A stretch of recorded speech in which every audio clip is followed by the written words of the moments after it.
Hello, friends. Thanks again for joining me on Extraordinary Connection. My name is Pastor Scott, and today I want to talk about the history of Novocain. Novocain has become synonymous with the dental industry. And if you're watching, I'm going to guess at some point in your life, you have been sitting in that dental chair, waiting for the dental work to begin on your teeth, whether it be a filling or a crown or a root canal. And before the dentist begins drilling, they give you something to dull the pain or block the pain, don't they? Novocain. Although, as I was doing the research for today, I learned we aren't usually given Novocain anymore. We're given one of the several other sister products like lidocaine. Novocain has become a generic name for that type of drug used by dentists, kind of like Kleenex is for all facial tissues. But dentistry is not what Novocain was created for.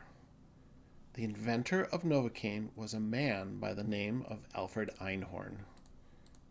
He was a German chemist at the turn of the century who was looking to create a drug to help with anesthetizing patients for surgeries, particularly amputations.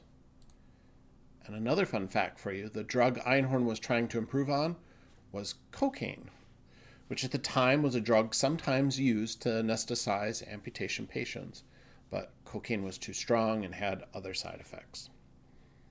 So Einhorn created Novocain as a replacement drug to fill that niche cocaine was used for. And after he created it, he spent the rest of his life trying to convince the medical industry of its efficacy.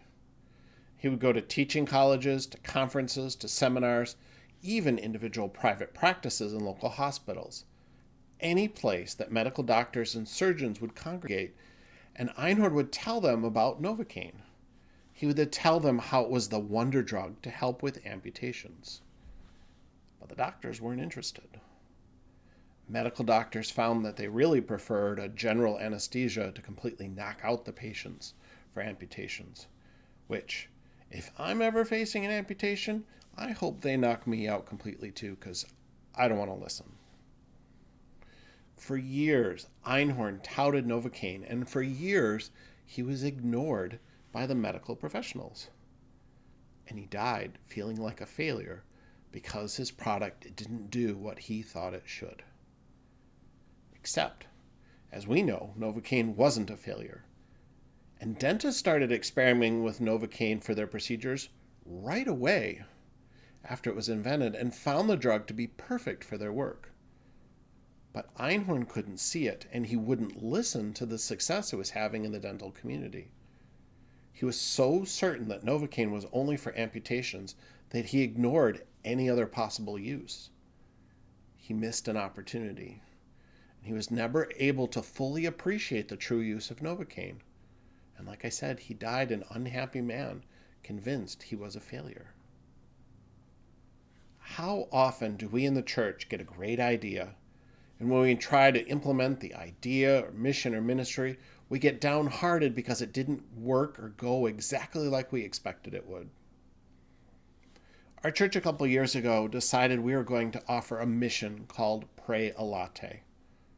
We're going to offer a drive-up prayer and free coffee service for our community. Get it? Pray Latte. We targeted commuters on their way to or from work, and the idea was we would pray over whatever was on their heart, plus give them an upscale coffee to start or end their day. I was super excited about the ministry. But despite our best marketing, our best promotion to the community, it didn't work. We just weren't getting anyone to stop by for a drive-up prayer service, even with a free latte or coffee. And I was disheartened. I thought for sure we had a great ministry idea, but since it didn't work, I was ready to pull the plug and move on to the next idea. But a curious thing happened. The volunteers who came in to offer the drive-up prayer service, they didn't want to stop meeting for prayer. The team, because there were no drive-up prayer requests, found themselves praying when they gathered together for each other. And then they went out and started looking for extra things to pray about.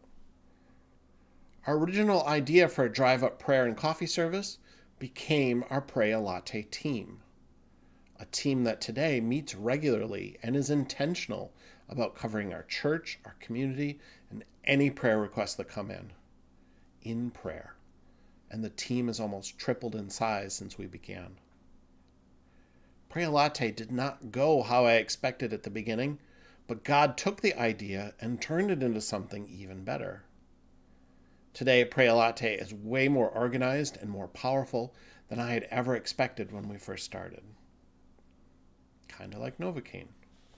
The use of Novocain became so much more than Einhorn originally envisioned, but he gave up on it before he could see its true potential. He closed himself off to any other possibilities that the tunnel vision use he had in mind. So how often are we guilty of the same? How often do we close our hearts and minds to other ways that God could use our initial idea or mission for His glory? And when that mission or idea doesn't go how we expected, how often do we quit and move on to something else? We forget that in all things, God works for the good of those who have been called to His purpose. That's Romans 8:28. That's the promise that God isn't going to miss out on a chance to build up the kingdom. It may not happen how we expect or when we expect, but in all things, God works for the good. So before you give up on that ministry or mission in your church, ask yourself, is it meeting a new need instead? Or a better need than when you first dreamed about it? Maybe what needs to stop is not the ministry, but the way you view the ministry. Now, if dentists could only find a drug to block the sound of that drill, I'd be a much happier person. And until next time, I will see you at extraordinaryconnection.org.